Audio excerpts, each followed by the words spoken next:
I want to introduce my co-host for our podcast, who is maybe familiar to some of you, but maybe not. So let me introduce Justin Lombardo, who is my co-host. So Justin, tell us a little bit about yourself. Well, there's very little to tell, but I do want to pick up on what Mike said about the podcast. So how many of you have to commute to work? Raise your hands. Okay, how many of you commute in places where there's rush hour traffic? Now, and I expect honesty in this next question. How many of you occasionally grumble or scream at the traffic or the car next to you? Raise your hand. Okay, that's good. So substitute the podcast. Listen to the podcast, and you can scream at the stupid people on the podcast. Takes all the stress out of the driving. So, no, I'm kind of a veteran CLO. I've been a CLO for 18 years in 3 different large healthcare systems, responsible for all the learning and development over a lot of hospitals. And now I work as the senior advisor to the Cardinal Archbishop of Chicago on talent management and priest leadership. So we're kind of in a tough place right now, but it's kind of important work. So I relax when I come here. A safe environment. Until I start asking you questions. Yeah. So actually, the first podcast we did, so Justin and I started doing this about a month and a half ago.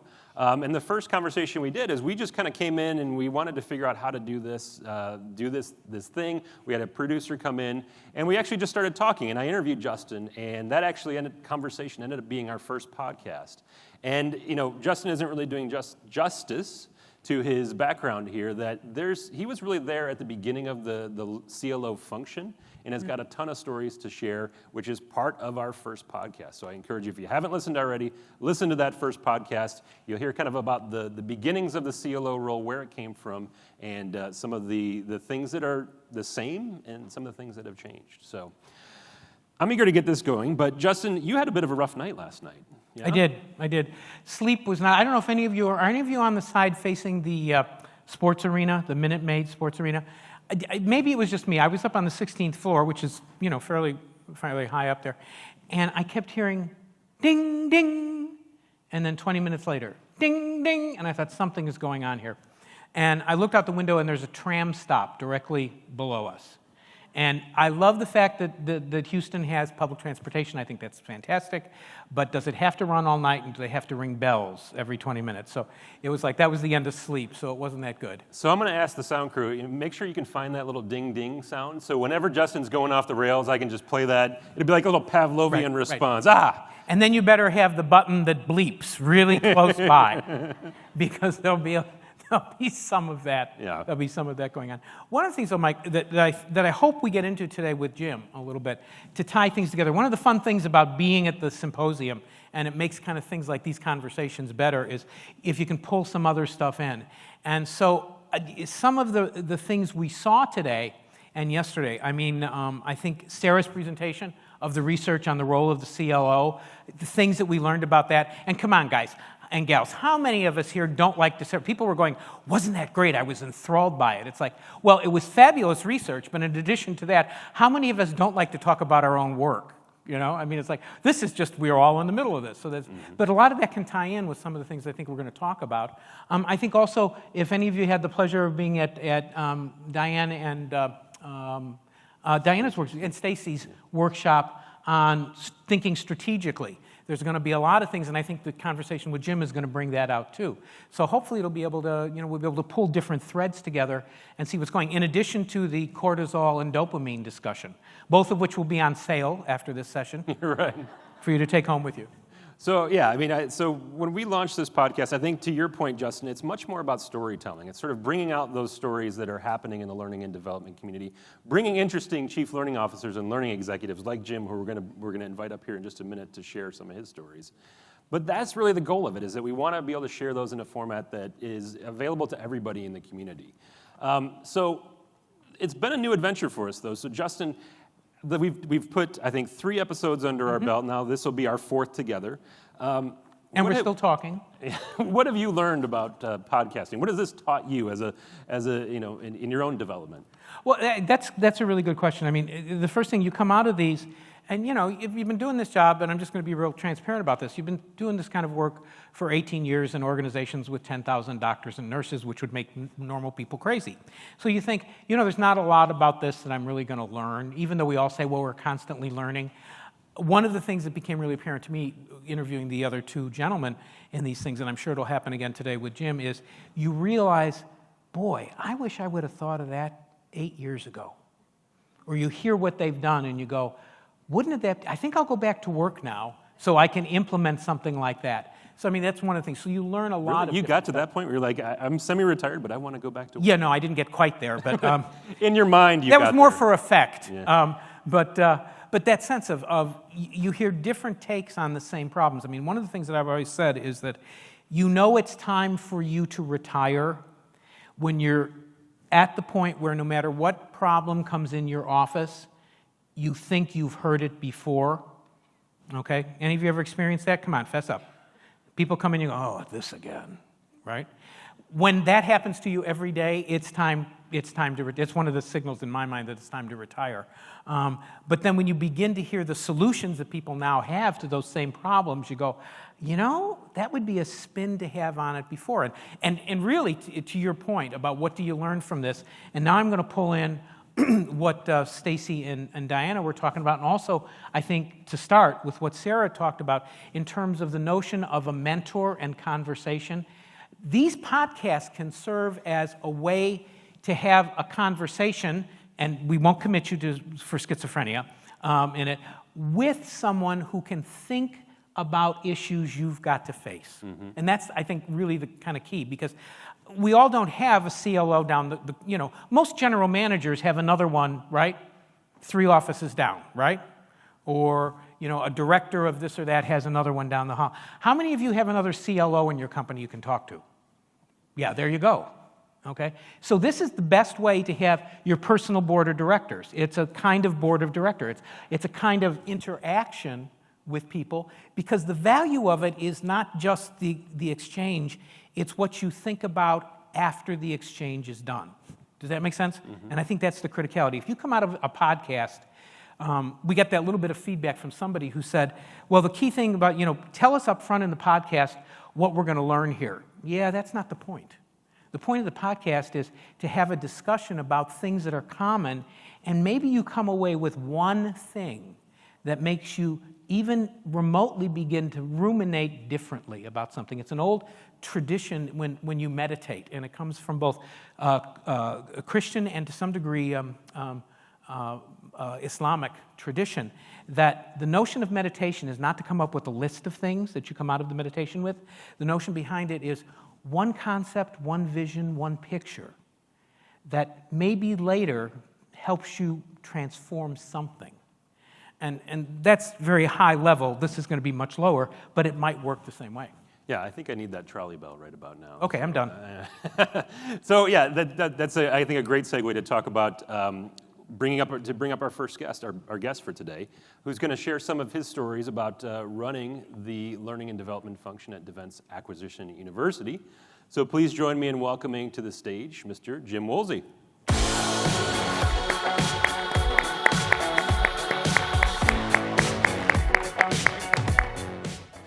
All right. So we're going to talk learning strategy, but I think we first need to hear a little bit about Defense Acquisition University. So I think there's probably some level of familiarity, but maybe not any familiarity among some folks, both in the audience but also who may be listening later. So what is DAU, Defense Acquisition University? What do you do? Well, first, it's an amazingly clever name because what we do is we teach defense acquisition. You got to pay people to come up with a name like that snappy. After that being the subject. But imagine people who write contracts for the government. They come to the Defense Acquisition University to learn how to do that and to be certified to do that, which is going to be important to our strategic discussion.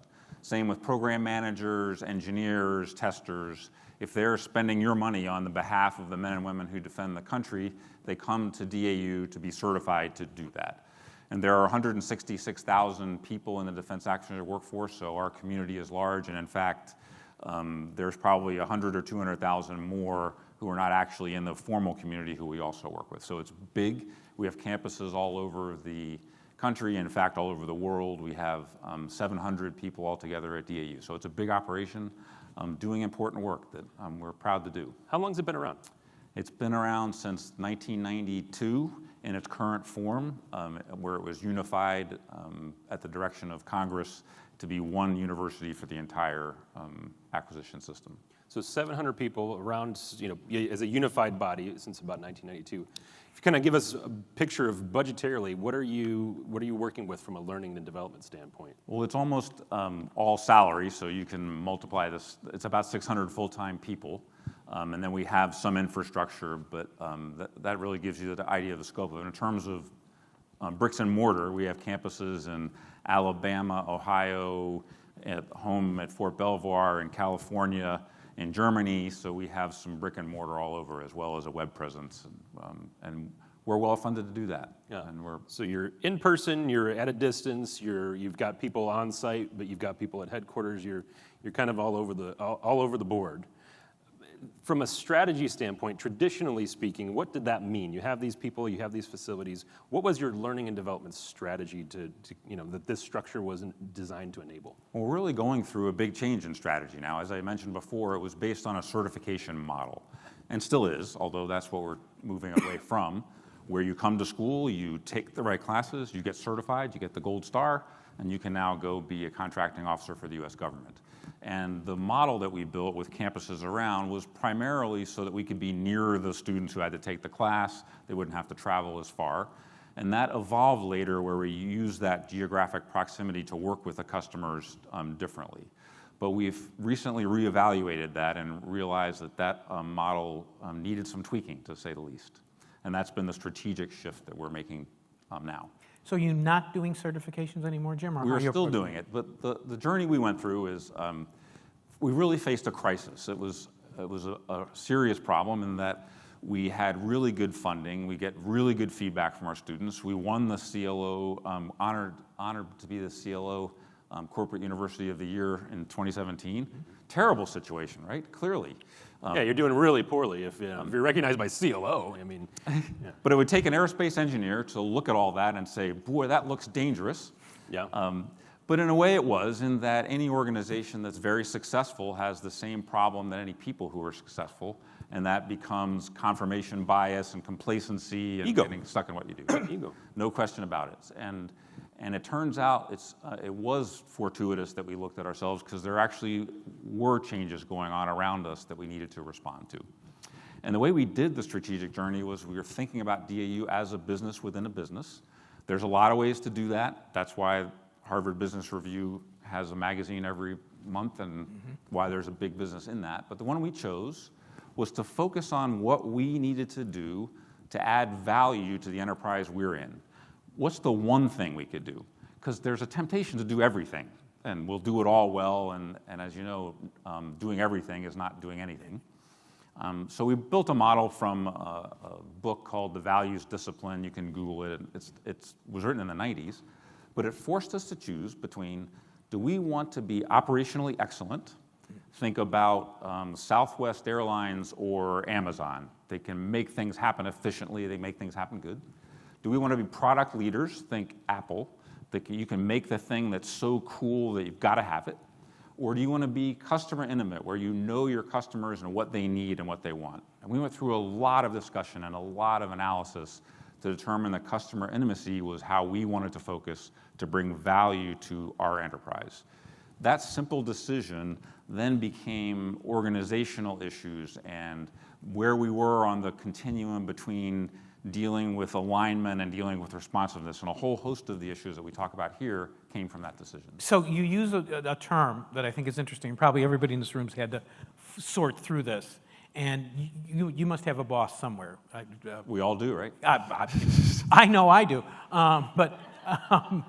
So somebody, we've probably all been there, we say, well, I'm going to focus on the customer. You're in a really complex industry and in a complex situation where you've got Congress and companies and people. How did you define your customer? And that must have taken some time to work through. It sure did, and it was heated. I can't imagine. So I work for them, Secretary of Defense for Acquisition Sustainment. Her name is Ellen Lord. She's the third or fourth highest ranking civilian in the Department of Defense, so an important person who we really have to work with.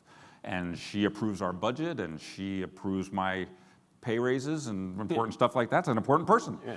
But she is not a customer, and she is a stakeholder. And that's a different thing. She is very important. I just explained several of the reasons why, but she's not the customer. The students in the classroom aren't the customer either. We're referring to those as consumers because you can't respond to every single person independently. You can have your focus on all of them as a group, but not every single one. We chose program managers or their equivalent. So think people who are running a program to buy an airplane or something like that, and their equivalent throughout the department. There's a few hundred of those. So it's people we could actually talk to and learn from about what they need, what their challenges are, what their goals are, and how we can help them. And we've gone out to interview them. We've done 155 interviews at last count to see what they really needed. And that's changing a lot about what we're doing and how we think about it. When did you start this journey? It was a little over a year ago, and it took a long time to make the decision, and now it's taking a longer time to understand what it means and how to respond to that decision. It's been more interesting than I wanted, actually.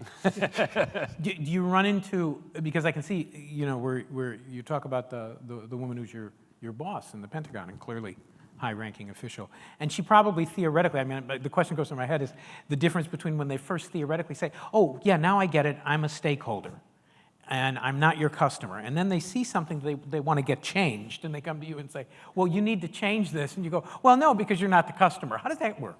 And that happens we all deal with balances. We like to think you can pick A or pick B, and it's always somewhere in between.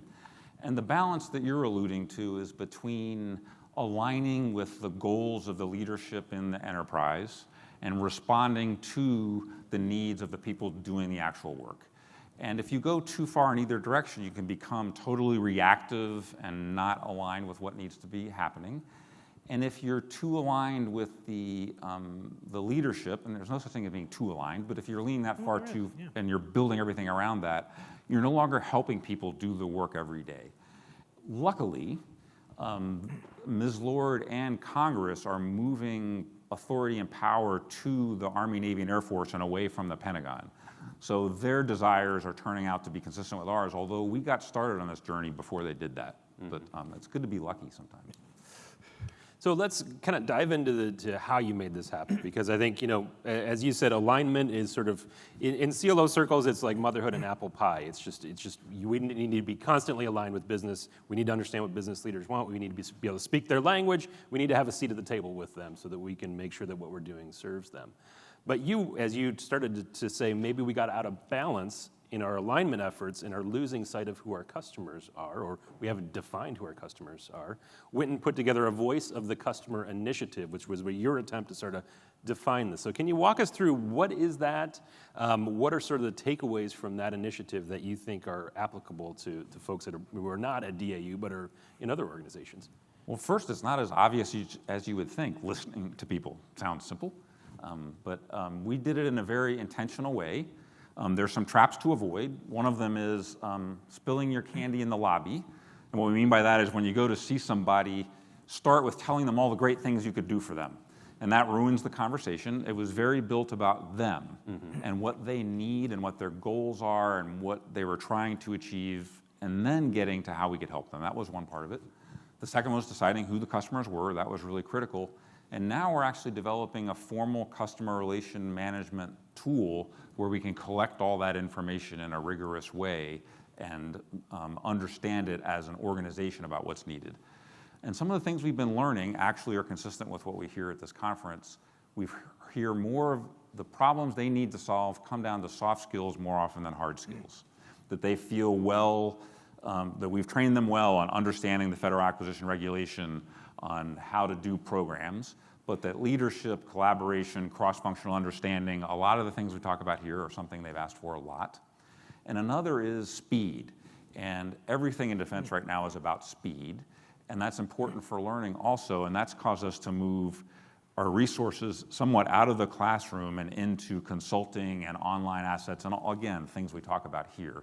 But we were too much in certification and classroom and are now moving into more responsive modes to respond to what the customers are asking us for. So let me ask you a question, because I think Mike was on to something about how did you get, what are you doing and how did you get there? For this audience, I think one of the interesting things might be, take us through the journey in your head that got you to the fact of A, we've just gotten all these awards, but I know something's not right. And how you seem just a small amount that I know you, a pretty collaborative kind of guy, how you then worked with your team to come to the realization that this is the issue, but here's our potential solution. That thought process is something, if you can articulate it, is critical to this because we have books. Everybody's got the books. Do these 6 things and you'll be strategic. Yeah, no.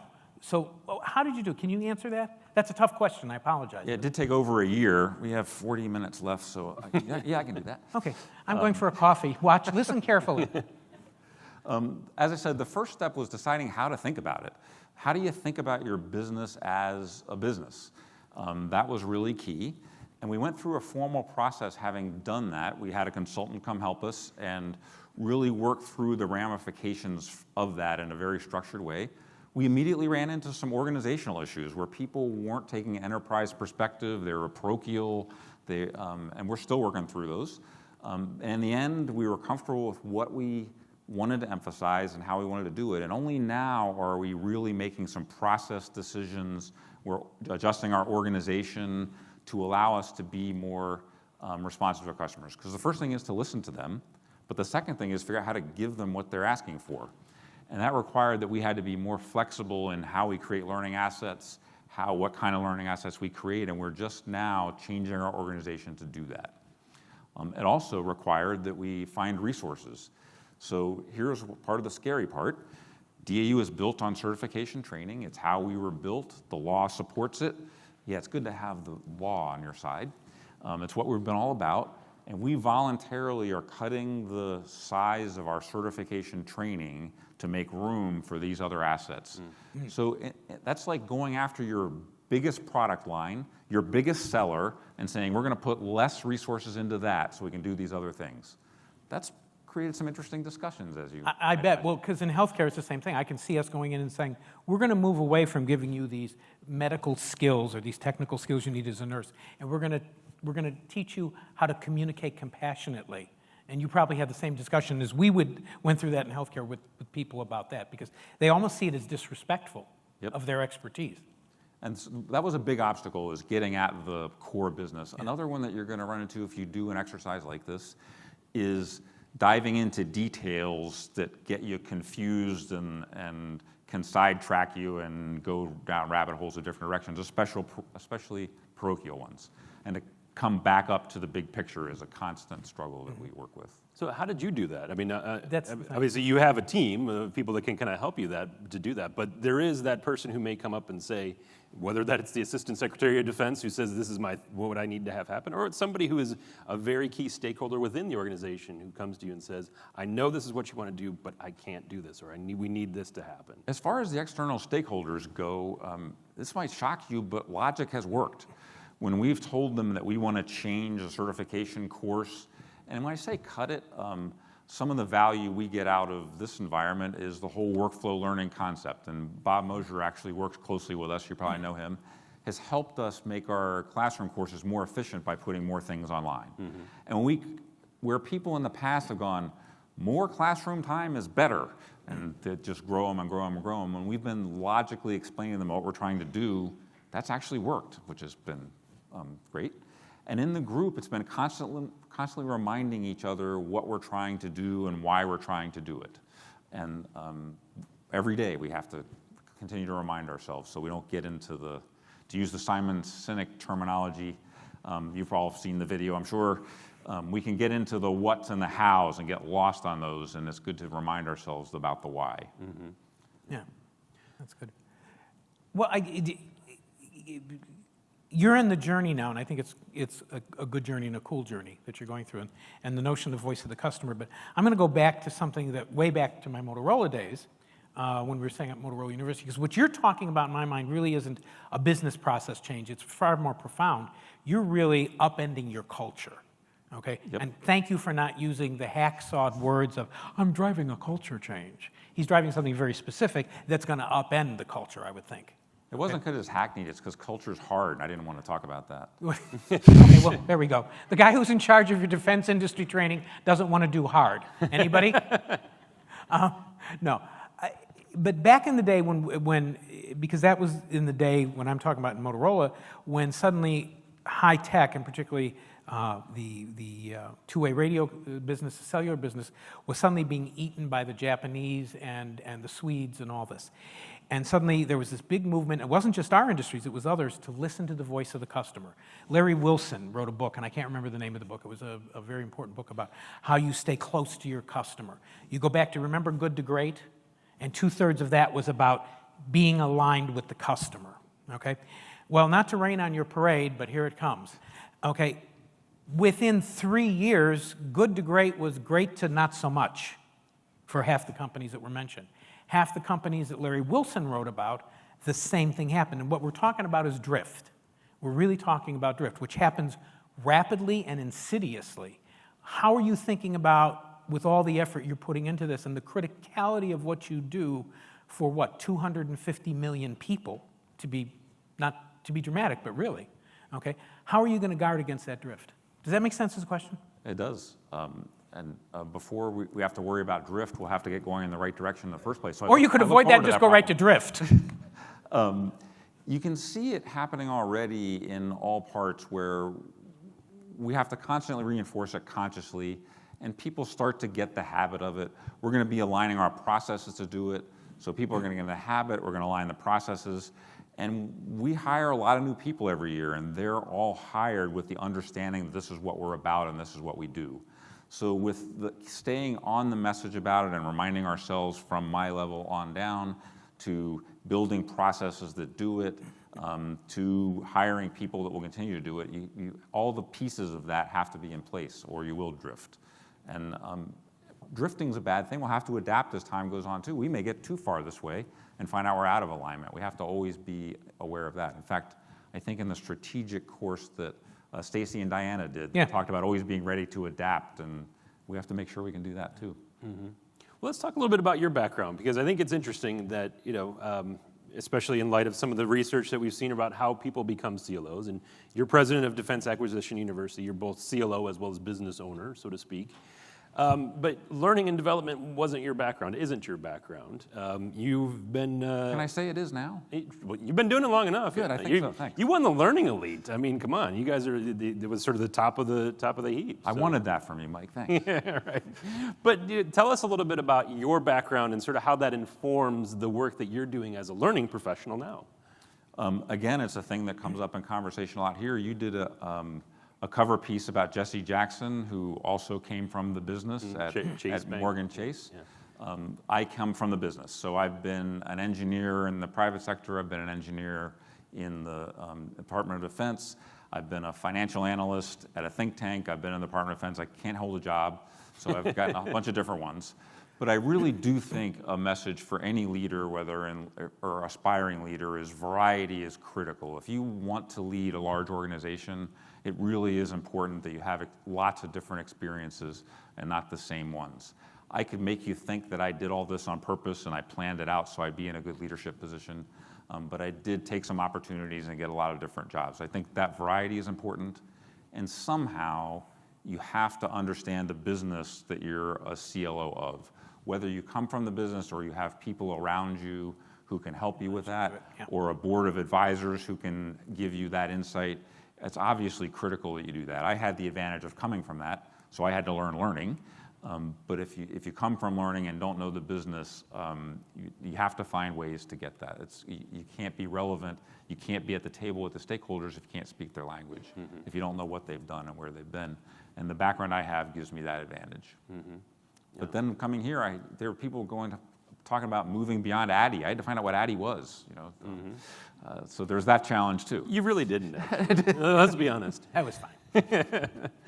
I think that you talked about variety as sort of one of the themes that has sort of been the center point that your career path has gone along, is sort of finding that variety and kind of following where that direction goes. Have there been missteps along that way that you could point to and said, oh, that was particularly informative, and I don't ever want to do that again? From a career standpoint, I'm strictly talking about it from a career CLO, or your path to where you are. Slightly different than the mistake is, maybe it's not surprising because I was an engineer, and engineers don't like people I'm sure you've heard that. It took me a long time, or longer than I wish it had, to understand the importance of networking, the importance of teams, the importance of all the people around you, especially the networking part. For a career, every important point in my career journey has been possible because of the network I had. And the things I've learned along the way have mostly come from the network I've had, or more than any other factor. So that's just really been crucial to me. I wish that I had realized that sooner. And then another thing people here understand is the importance of mentors, and a couple of people at key moments weren't my formal mentor, but took an interest in me and gave me great examples to learn from. That's really critical too. You said something, and I think it's kind of interesting given what two comments. One you made at the beginning about we're getting rid of some of the certifications and going towards soft skills. And if we talk just now about what you said, the things that you said you wish you got quicker, yes, are the soft skills. They're That's the right. same thing. There's a correlation there about the discipline. So you got your head around it yourself, right? And you Yes. came to the realization. How are you getting the heads of the people that are coming up behind you around that very same thing? Because we have that, I mean, physicians are a great other example. They're just like engineers. Okay, I have the answer, I know what it is, sit quietly. I thought you were saying they didn't like people. That was going to Well, they disturb don't. me a little. And actually, there's there's branches of medicine that the physicians never see a patient. Literally. Radiologists, they're wonderful people, we need them. Please don't repeat this if you know radiologists. But they work in dark rooms, basically caves, looking at pictures. Okay. Well, it's true. That's what they do. They look at pictures and they send a report to the doctor that will actually talk to you.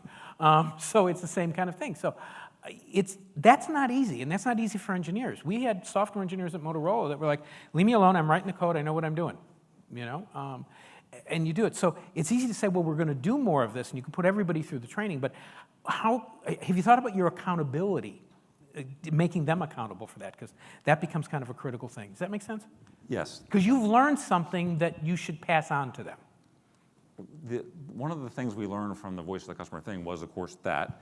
And we're now, interesting leadership skills and soft skills were important. And people specifically told us that we needed to emphasize it sooner and in all disciplines.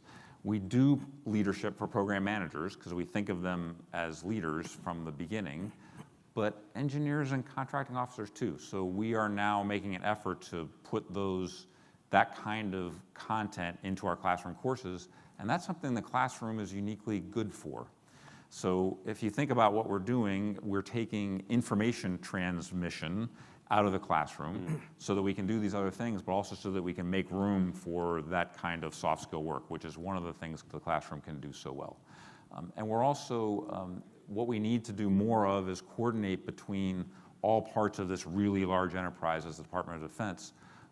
Who's doing what in the leadership area, and where are the gaps and all that, and that hasn't been done. Our Army doesn't know what the Navy does, and they don't know what we do, and we're not coordinating as well. So as it was supposed to, the Voice of the Customer thing has us changing our emphasis and focusing on something that we really needed to. And to some degree, they're not skilled to do yet. That's right. So you're reskilling them so they can do the new thing you need them to do. So that leads me to a question that kind of came up with Rob and with Aaron. Out of Aon. So the question becomes, have you guys started thinking about influencing the engineering curriculum in universities, because that's the downstream point that they're going to have to learn it, so that the burden isn't laid to you almost too late? And I can't imagine, given what we spend on defense and things in the U.S., that you aren't a powerful, or could be a powerful voice to make change in the traditional education structures. Does that make sense? I mean, we have to do that in medicine all the time, but we don't have the same clout that you have.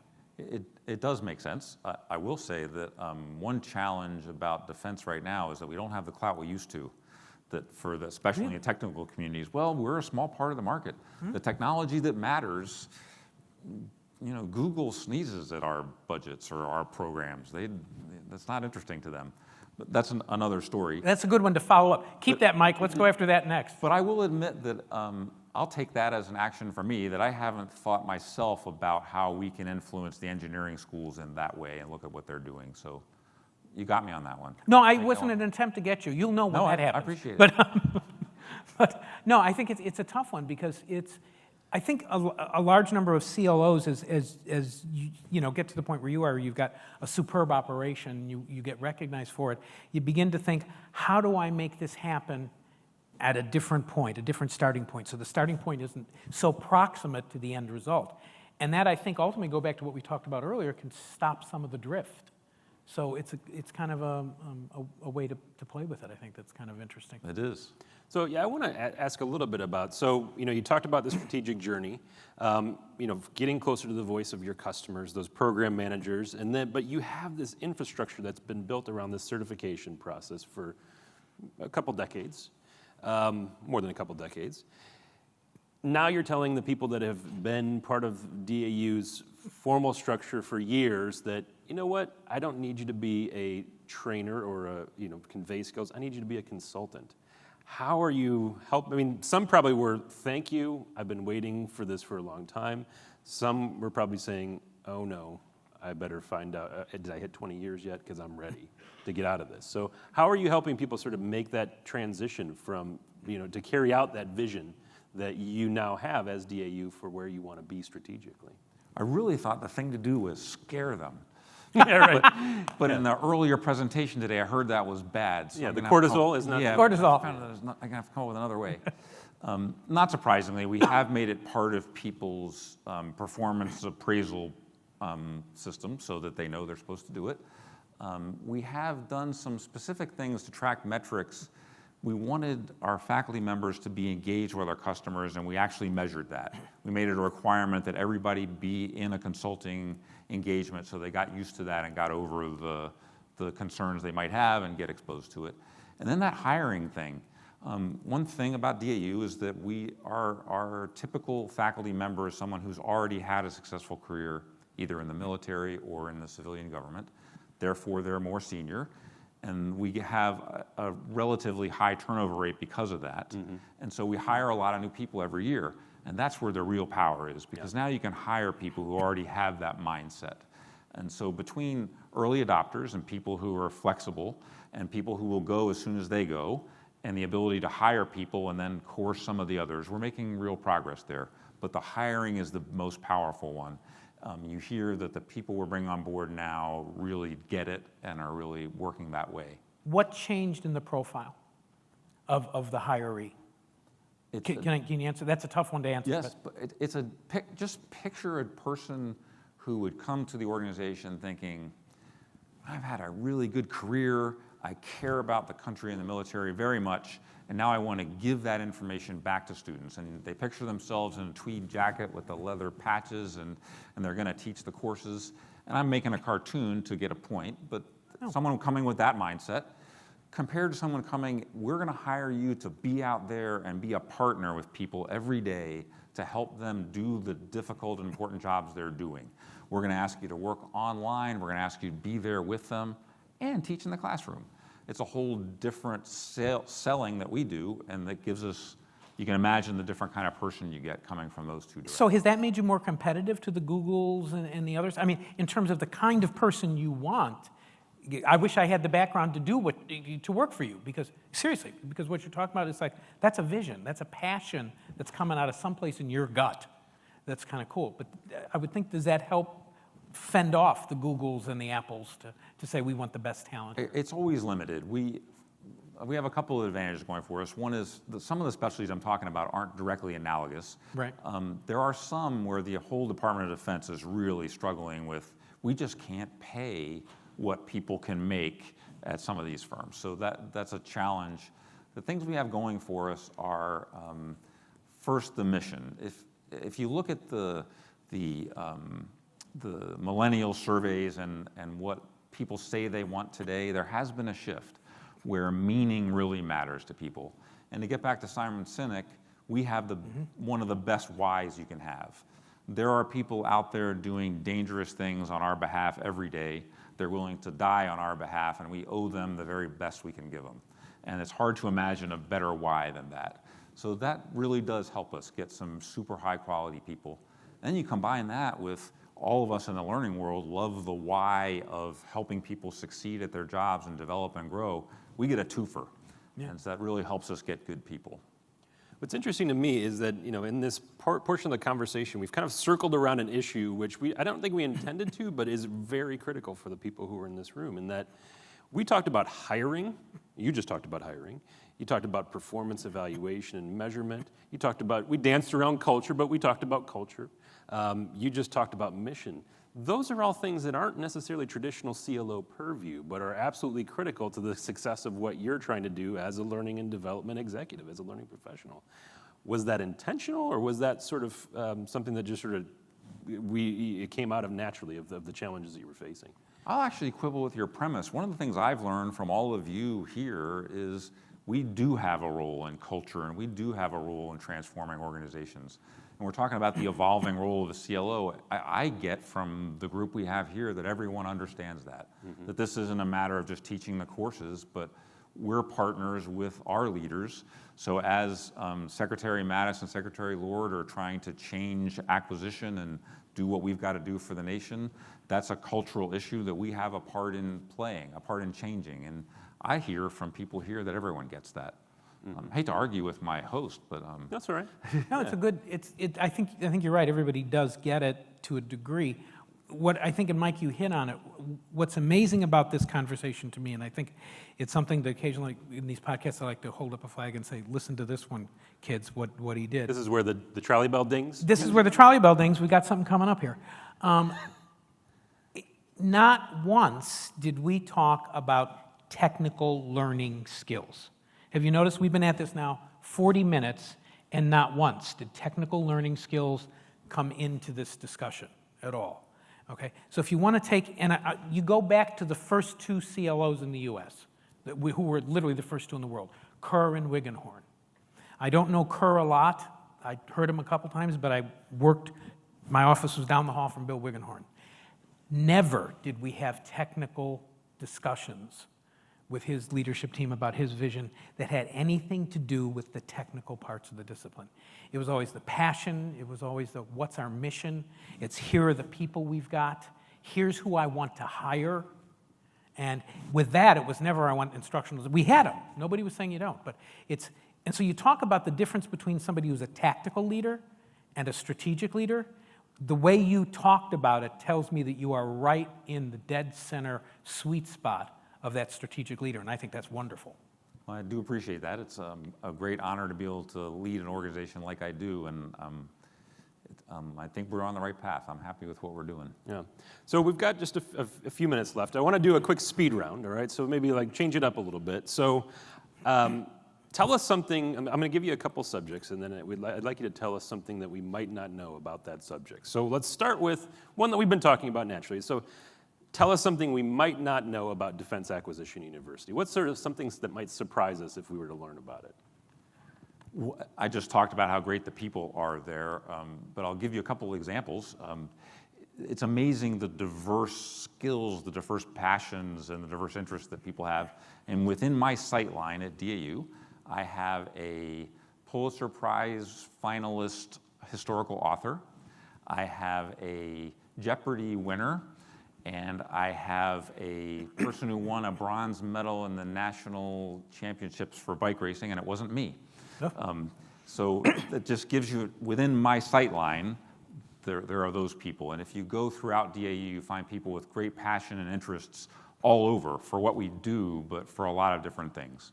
And so I also race bikes. You and I have talked about that before. So among all the things DAU can do for you, we can do great training, we can help you solve your problems and help the warfighter, and if you need a team of washed-up bike racers, we apparently are in good shape to help you there too. All right, so tell us something we might not know about building airplanes. So you mentioned that you're an engineer. That was one of the things that one of your career, one of the stopping points or the terminal points along your career. What might we be surprised to learn that we might not know about building airplanes? It's really fun. I don't know if that's a surprise or not. The biggest surprise to airplanes now, what you might not know, is they do amazing things. So our biggest program now is the Joint Strike Fighter. very expensive program. The plane can do amazing things. It can take off and land vertically. It's stealthy, so radar can't see it. It's supersonic. It can do all these things. But harder than any of that is software. And so it turns out that airplanes are like everything else in our life today. Ones and zeros are the thing. So they are becoming increasingly vehicles that carry software around. And software drives them, including the ones we flew here on to get here.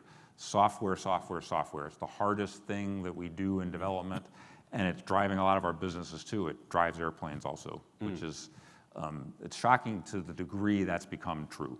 Yeah, and when you were building them, obviously it was computerized at that point, but Barely. it was much more. It was about putting it together. Actually, there was the real engineering that was happening. And they were essentially hand built, and the computers were not the thing. You've all heard stories about how your phone could navigate 100,000 Apollo spacecraft simultaneously. There was just no computing power at all.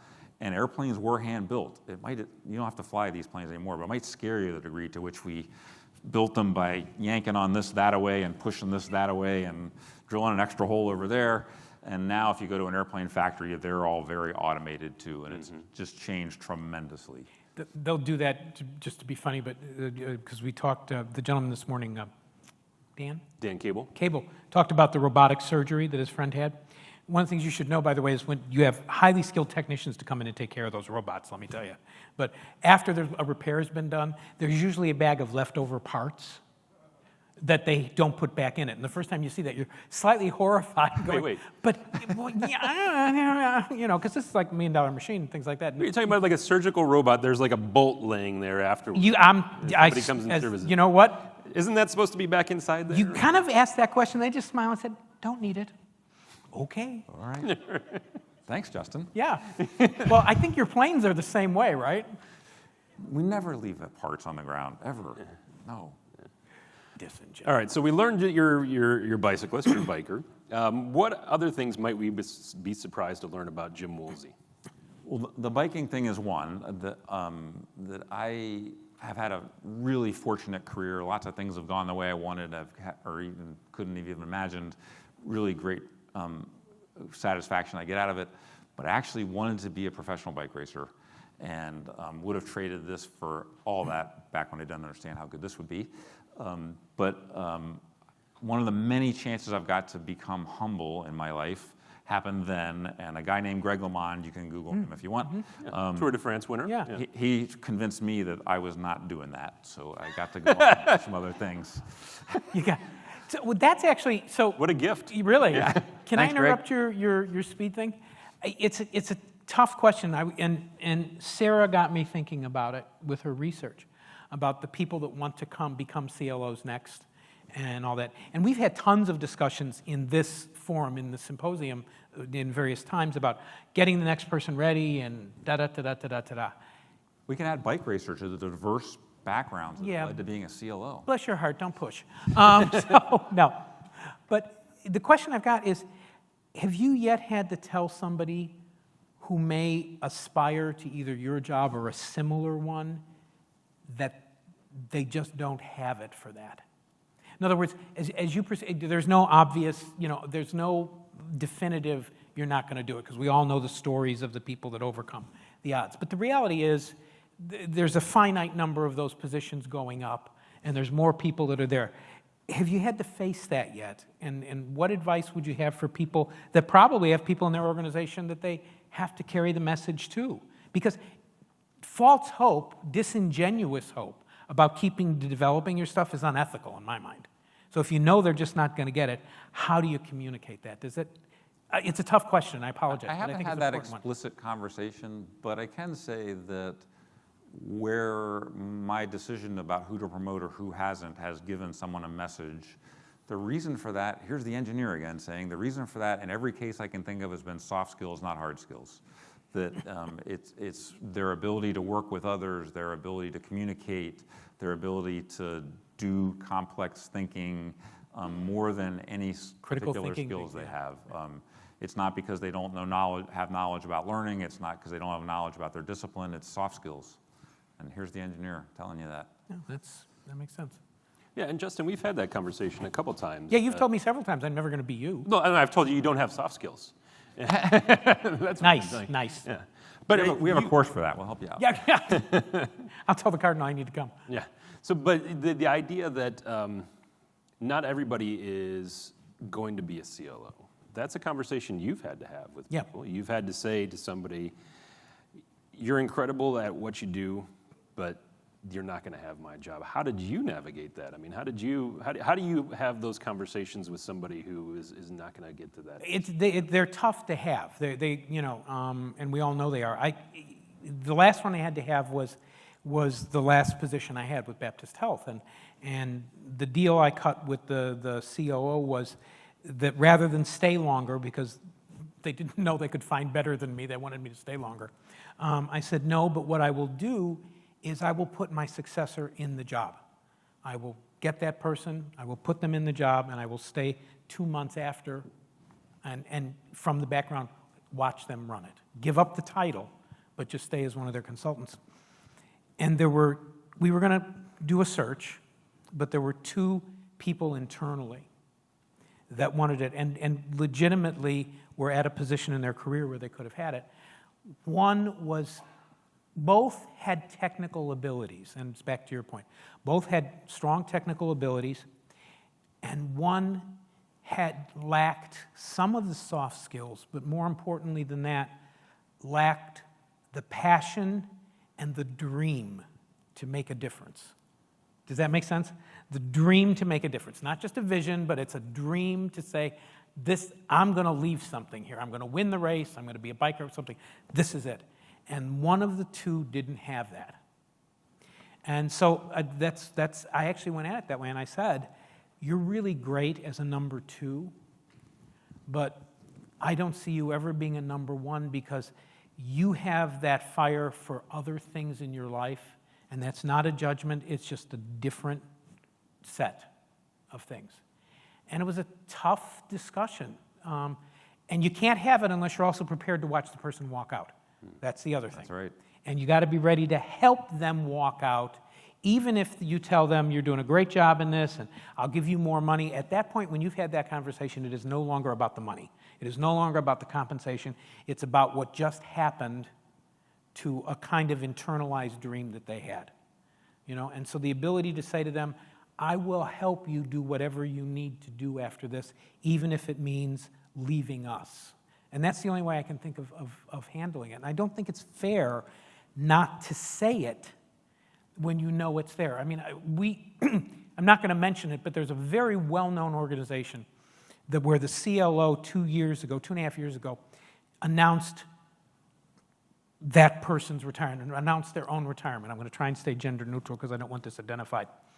And the CEO of the company, large organization, went to the person who was the second chair, who had been the designee, sort of the heir apparent, and said, over a breakfast, the job is yours. Okay? So as soon as blank is out, the job is yours. Blank decides 30 days later that blank was no longer going to retire. Oops. So, now there's tons of things there at that point about the ethics of what the CEO, the decision, and did not retire. So after this was all known and set up, the person was without it. Sometimes that happens, and you can say, horrible mistake, handled not well, but the worst thing about it was they didn't say to this second chairperson, let us find you, work with you to get you a role where you can realize that dream because you're capable. And since then, I've lost all respect for the organization. None. I have nothing to do with them anymore. And this person was not a friend. It's just that level of lack of ethics. And talk about, the soft skills. If you do something like that, I don't care what soft skills you give them. That's right. You've just tanked it. So. Yeah, it's people's lives. Yeah, it's people's lives. Yeah. It's people's lives. That was a bummer. So we just have a few minutes. So it's a couple quick questions. I'm so sorry. A couple quick questions for you, Jim, as we close this out. As you're looking at what's on the horizon for CLOs, for people who are in this position of incredible power and influence in organizations. What are the things that you think they should be, if they're not grappling with right now, should start grappling with ASAP if they want to be successfully doing this a year, 2 years, 5, 10 years from now? The thing that comes to mind for me the most in that, and as I listen to the workshops and the things here, is dealing with the chaos of so much information and so many things out there. It's getting so complicated, and whether we like it or not, I found that we like to get things in little boxes and say, okay, this is going to be this career path, we're going to do this or that, and the world is changing so fast, we've got to make order out of that chaos for ourselves and for our students. And it's just remarkable to me to think about someone at my age. An example is how we get our news. I'm old enough to remember Walter Cronkite, and in 23 minutes, he would tell you everything there was. In fact, at the end, he would say, and that's the way it is. And that felt so good. In 23 minutes, one guy told me how it is. And now there's all this information and so many sources and so much stuff going on all the time. And that's essentially how it is for learners today. So at DAU, we used to say, you've graduated level 3 in contracting, you are ready, and that's the way it is. And now we're saying, and now you've got to figure out what happened tomorrow and what the new policy is and what's happening every day to get better as time goes on. And I don't think we've solved that problem for learners by a long shot, and it's going to get worse or better, that there's going to be more and more out there that we have to deal with. And to me, that's the #1 challenge we face, going from an information-poor environment that was pretty predictable and understandable to an information-rich one where there's just so much. How can we make order out of it for the people who are trying to do their jobs? Yeah. And it's not about giving them more information or doing courses. It's really, it is a bit more of a critical thinking skill. It's a bit more of an ability to sort of sift. Yes. To sift through. We're going to have to help them with that. Yeah, it's almost, you've learned all this, now we're going to take away all that junk that you don't need to know anymore. You know? Or at least give them a way to reasonably decide for themselves. Tells what they need to know, yeah. If we build these environments with lots of learning assets and lots of information, lots of tools, they're going to need Google for their own environment that'll help them make sense of And that. you hit on something that I find real challenging. I wonder if you do, is as part of this whole learner thing, is getting some people to understand the difference between information and knowledge. Because they graduate, they're there, and they've got, as you say, all this information. But it's, yeah, that's good, and it's a basis, but what we need you to have is knowledge. Does that make sense? I mean, That's the thing that, again, things we can use the classroom for are learning some of those skills and doing some of that in a in-person environment. Yeah. So final question for you. So we kind of asked, what are you think we should most be grappling with, the challenge. What is the thing that you're most excited about when you look at the future of our industry and the future of our work? What's the thing that you just look at and say, I think this is potentially the most exciting thing that I see on the horizon for us? The same thing. There's a lot of power in all this knowledge being available, and our ability to give people what they need at the time they need it has never been as great. There's so many tools we can use, from fast videos to putting things in a learning environment where they can get the reference when they need it, to going out and helping them in person, to the classroom. There's so many tools available to us, and we can have more power than we've ever had to help people succeed every day. It's like most things, there's one side and the other side, right? Yeah, there's the yin and the yang of it. Yeah. There's the balance. There's the, when you get out of balance in one area, you kind of swing it back towards the other. So. And it's still new to me. That's one advantage from coming from the business, the ability to help people succeed and watch them learn. And I mean, one of the best parts of my job is love mail, and I get people writing back to me about how much we've helped them. One I'll never forget is a guy sent me a note that said, the analytical part, the math part of his job actually made him tense and nervous. And after a particular course we took, he's feeling much more relaxed and confident in what he does. That's a powerful thing. Yeah. You guys have had it your whole career, but it's still new to me, so I'm having a good time with it. So did that surprise you? I mean, did it surprise you? It doesn't surprise me, but it's a new thing, and it's a powerful thing that, this might shock you, but being a bureaucrat in the Pentagon doesn't give you quite that same kind of satisfaction. Might shock you. Yeah, it is shocking. Well, with that, I would like to thank our guest for joining us today. So please join me in thanking Jim Woolsey for being our guest. Thank you for having me.